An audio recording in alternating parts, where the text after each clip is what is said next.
Bonjour à tous, comme promis dans la vidéo précédente, je vous retrouve pour la présentation d'un livre, enfin plutôt d'un journal qui s'appelle Mon journal Astro Tarot, qui a une couverture rigide, magnifique, voilà, avec des dorures, voilà, il est sublime. Et c'est un journal qui a été créé par Margot Robert Winterhalter, que vous connaissez peut-être, hein. Qui a une chaîne YouTube aussi. Voilà. Donc c'est un journal qui est paru là ce mois-ci. Donc on a un petit mot sur Margot, évidemment. On a un petit mot aussi sur l'illustratrice du journal qui est Alicia Mathieu, que je ne connais pas du tout, qui est créatrice de Brume d'Halloween, je ne connais pas non plus. Et elle est illustratrice, animiste et polythéiste. Voilà.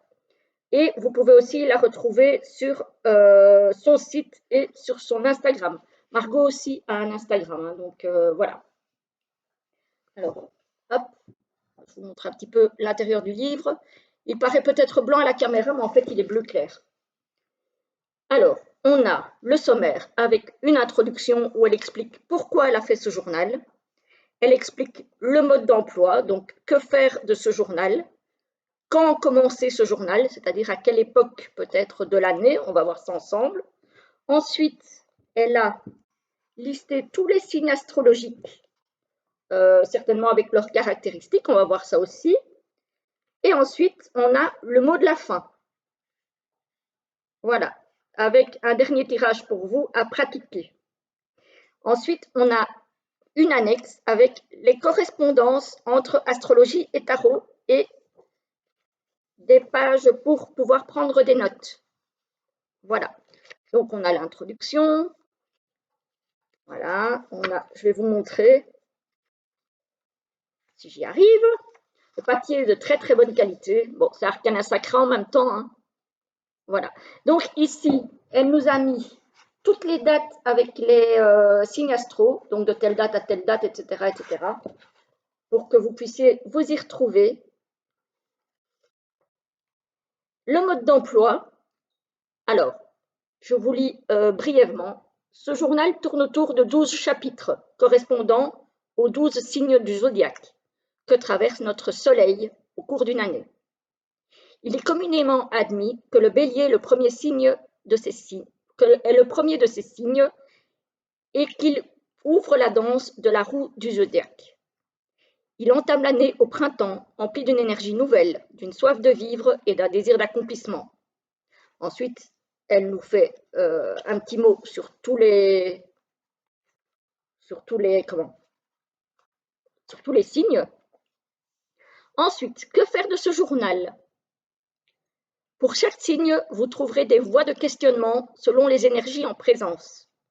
Vous serez aussi amené à formuler des objectifs pour chacune de ces 12 périodes. Vous aurez également à votre disposition un tirage de cartes à faire pour chaque signe, ainsi que 2 autres tirages défis à pratiquer si vous constatez que l'énergie de ce signe n'est pas porteuse pour vous. Par exemple, là pour le moment, on est dans le signe du poisson.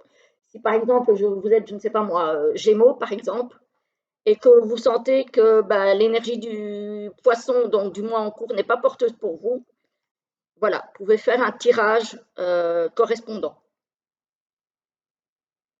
Vous aurez donc besoin d'un stylo et d'un jeu de tarot. Si le tarot vous semble trop complexe, je vous invite à utiliser des cartes oracles et à faire l'impasse sur les correspondances des arcanes majeures du tarot avec les éléments astrologiques. Donc, vous pouvez aussi très bien, dit-elle, vous aider d'un oracle. À la fin de la période, vous serez invité à faire un point sur vos objectifs du mois avant de poser vos nouveaux objectifs pour le signe suivant. Donc, c'est bien parce qu'à la fin de chaque période, donc à la fin de chaque signe, vous pourrez faire un bilan de savoir ce que vous avez réalisé ou pas et avant de passer à la période suivante. Quand commencer ce journal? Dans l'idéal, ce journal se commence donc à l'arrivée du printemps avec le bélier. On y arrive. et se termine à la fin de l'hiver, donc avec les poissons. Je vous invite malgré tout à faire preuve de souplesse dans ce processus. Si ce journal tombe entre vos mains en septembre, par exemple, n'hésitez pas à l'entamer tout de même à partir du signe de la balance. Voilà. Regardez un petit peu la belle illustration du bélier ici. C'est magnifique. C'est donc un signe de feu avec ce jaune orangé magnifique. J'aime beaucoup. Alors, ici, pour le bélier, donc, on a les dates auxquelles correspond le signe du bélier. On a l'élément, on a la correspondance avec l'arcane majeur, ici c'est l'empereur. On a la planète maîtresse, c'est Mars. On a des mots-clés avec action, dynamisme et démarrage pour le bélier. Voilà. Donc ça, c'est la première page. Ensuite, on a tout un mot sur le signe du bélier. Ensuite, on a les questions à se poser pendant cette période du bélier. Ça, c'est bien, avec des petites lignes pour noter. On a comment désamorcer ce qui ne fonctionne pas ou plus dans ma vie sans créer de guerre ouverte. Voilà. Et ici, qu'est-ce qui peut me donner l'énergie de vraiment me bouger, de m'affirmer et de passer à l'acte? Vous voyez, vous avez à chaque fois des petites questions à vous poser et à vous de répondre à ces questions. Hein.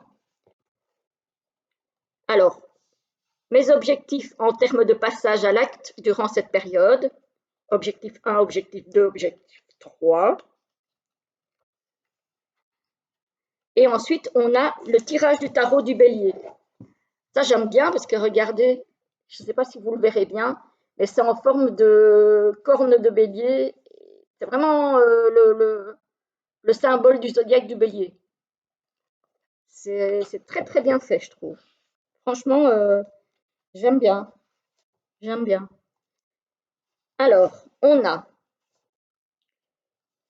les tirages défis pour le bélier. On a ralentir et lever le pied avec des questions aussi à se poser pour le tirage ici. Donc, on a tirage des défis et trouver le courage avec aussi un tirage. Voilà. Ensuite, qu'est-ce qu'on a encore? On a vraiment beaucoup de choses. Hein. On a évalué la période du bélier avec l'objectif 1 est-il atteint ou non, ai-je manqué de courage, ai-je manqué de patience ou de délicatesse, les bénéfices retirés, les réussites ou les apprentissages et cadeaux cachés dans les défaites. Voilà. Parce que parfois dans les défaites, il y a aussi des choses positives à tirer. Hein. Alors, l'objectif 2, puisque je vous rappelle, dans les objectifs, il y en avait 3. Hein. Voilà, et on a de nouveau les mêmes questions. Et l'objectif 3, pareil. Et ici, on a une page pour prendre des notes. Voilà, et on a la même chose, par exemple, aussi pour le taureau, qui correspond à l'arcane du pape, à la planète Vénus, et les mots-clés sont solidité, ressources et construction. Et on a pareil. Voilà. On a pareil, on a des tirages, défis, on a vivre du plaisir. Évidemment, les tirages après sont en fonction des signes, hein, en fonction des mots-clés que vous retrouvez pour chaque signe. Voilà.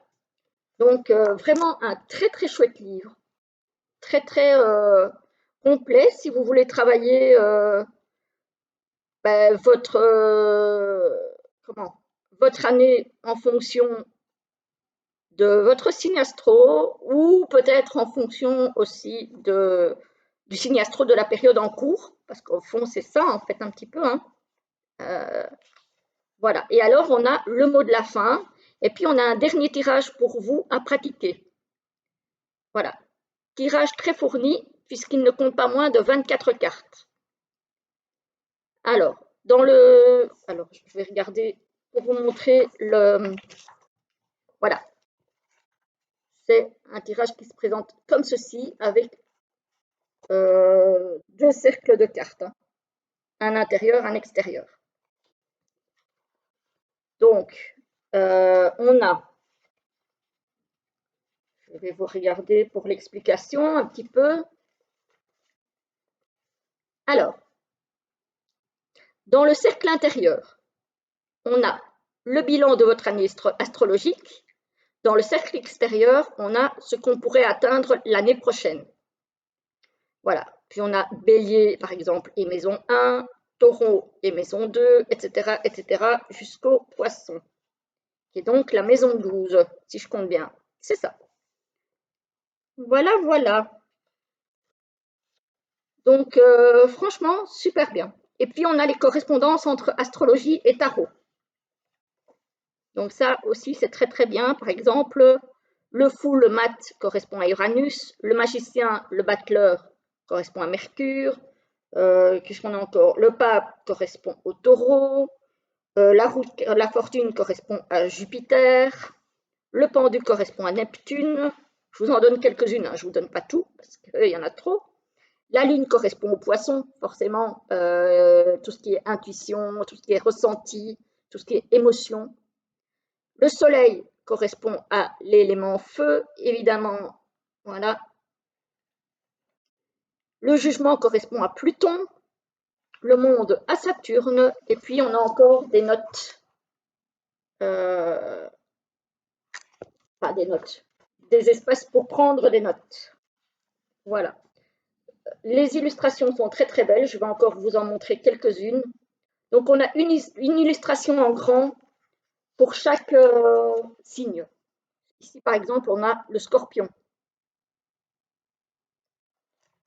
Très très joli, hein. Je vais encore vous en montrer une ou deux. Hop. Ici, on a le cancer. Vous voyez? C'est vraiment un très très beau livre. Ici, on a les Gémeaux. Voilà, donc franchement, livre magnifique qui est à 19,50 €. Voilà. Vous le retrouverez partout, normalement. C'est un mass market, hein. Moi je l'ai trouvé en boutique. Et vous pouvez très bien le retrouver sur toutes les plateformes ou toutes les boutiques ou les rayons ésotériques des grandes surfaces. Voilà, j'espère que la vidéo vous aura plu. C'était peut-être un petit peu décousu parce que je n'ai pas l'habitude de présenter des livres, mais celui-ci, je tenais vraiment à vous le présenter parce que je trouve qu'il est très très bien fait. Et je l'ai acheté juste à temps en fait, parce qu'il commence évidemment avec le signe du bélier qui arrive, là vers la fin mars. Donc je sens qu'il va beaucoup m'accompagner. Voilà, voilà. Alors, je vais enchaîner plusieurs vidéos de présentation, parce que j'en ai encore quelques-unes. Comme ça, je vous les diffuse au compte-gouttes, hein, comme je fais d'habitude. Et puis, je vous retrouve de toute façon très très vite pour une prochaine vidéo. À bientôt!